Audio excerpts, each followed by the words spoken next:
undersigned shudders while holding this language, but it is that which it is his duty to hold, not to make known to the French Directory the whole undisguised truth, would be a crime. Already have the Grisons retreated from us at the news of the deplorable state in which Switzerland finds itself.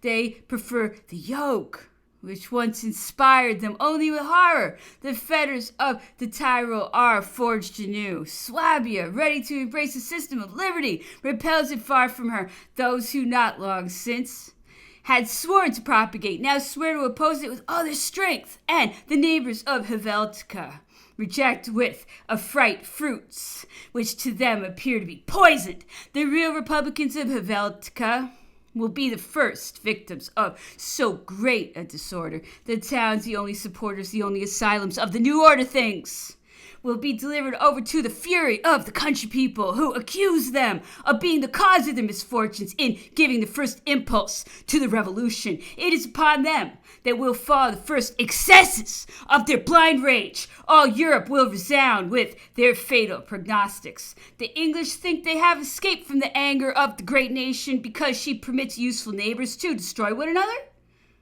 and precious advantages to pass into the hands of her enemies. For the locality's history, everything proves the importance of such a neighborhood. Everything excites the enemies of the French nation to attach themselves to a brave and estimable people who now inspire and must forever inspire a universal interest.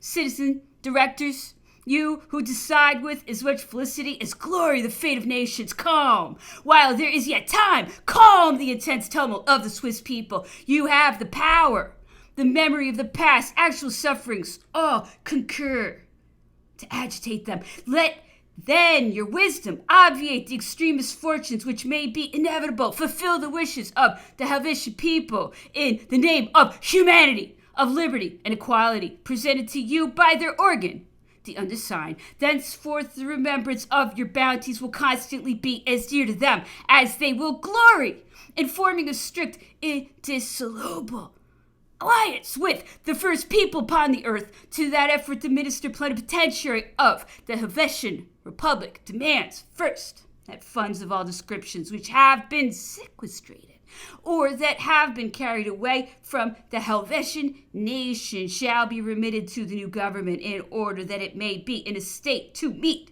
the expenses of the revolution, of organizing an armed force that will render the Helvetian Republic worthy of an alliance with the French Republic to pay for objects of pecuniary necessity which France can furnish to Switzerland, such as grain and salt.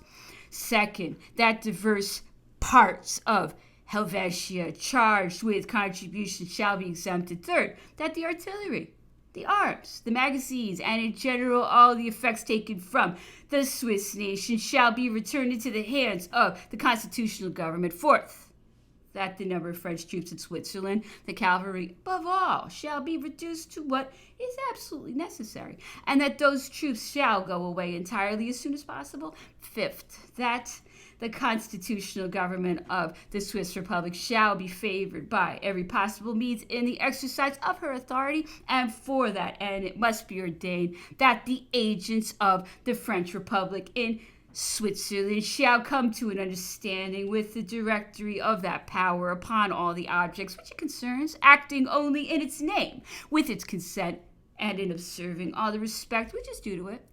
That the French troops which remain in Switzerland shall be only auxiliary troops, that far from being any impediment in the acts of the government, they shall assist it and lend it their support in case of necessity every time they shall be required to do so. That the advantages accorded to the canton of Bern relative to the maintenance of the troops shall be extended throughout Switzerland. Signed, Zeltener. This bold claim of the Swiss minister was not without some success. Mutual concessions were made about the end of the month. A treaty of alliance and a treaty of commerce were signed, but the substantial complaints were not silenced.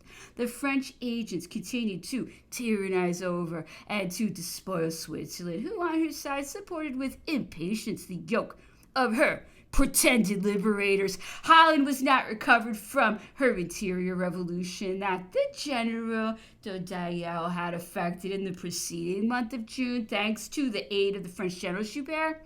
The Batavian Directory had been attacked and dissolved by the French influence. The directors and a part of its deputies had been rendered destitute. That Batavian revolution had this peculiarity that the ambassador and the general of our troops acted in opposition to each other.